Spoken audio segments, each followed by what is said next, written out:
Another analogy that I like to use for personality, for culture is human personality.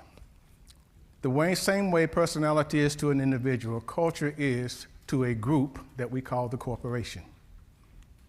Let me say that again. The same way personality is to an individual, organizational culture is to the group that we call the corporation.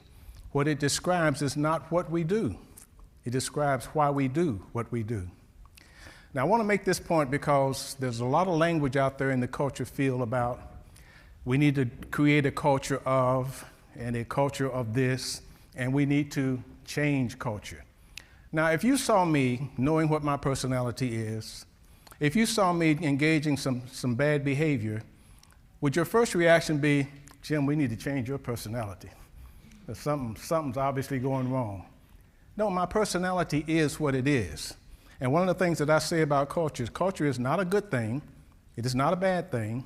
It's just a thing. It's a thing that you, as a leader of an organization, must be aware of and understand well so that you can make sure that your organization continues to thrive and to be successful. Recognize that. Don't put labels on culture. Accept it for what it is, then learn to use it. So as I said before, codifying and understanding culture increases the probability of successful change by an order of magnitude. So here's how we go about analyzing culture. And you've heard some conversation this morning about the qualitative versus the quantitative approach to culture. Ours is strictly qualitative. Qualitative means that we go in because culture is a term that comes out of archaeology and anthropology. And by the way, it does have a meaning. It has a meaning. Not all of the meanings that are in this room, but it has a meaning out of anthropology and archaeology. So we go in and we actually dig up the rocks. We try to uncover the relics and the artifacts and the bones of the founders and the writings on the stone tablets.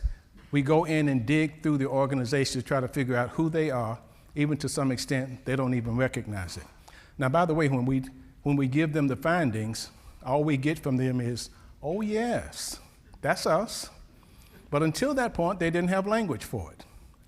So we do data gathering and we do executive interviews and we do focus groups and we do document research and we do historical research.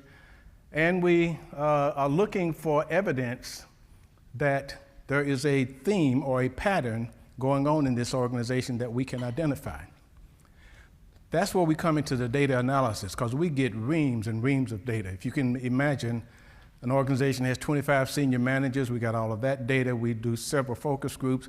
We go through all of their documents, look at their historical records, whatever the speeches that the CEO has been making.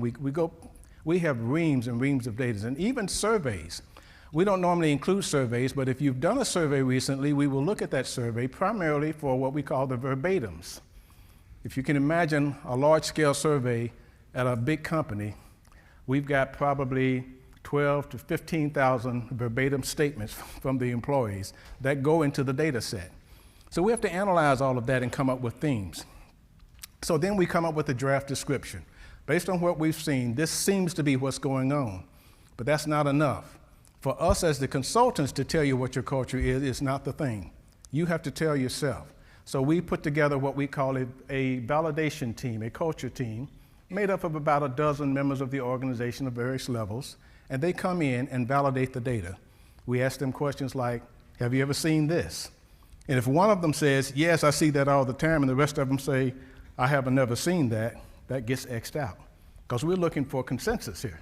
We're looking for everybody who's experienced this culture to kind of define what that culture is. And then finally, we document it and present it to senior management.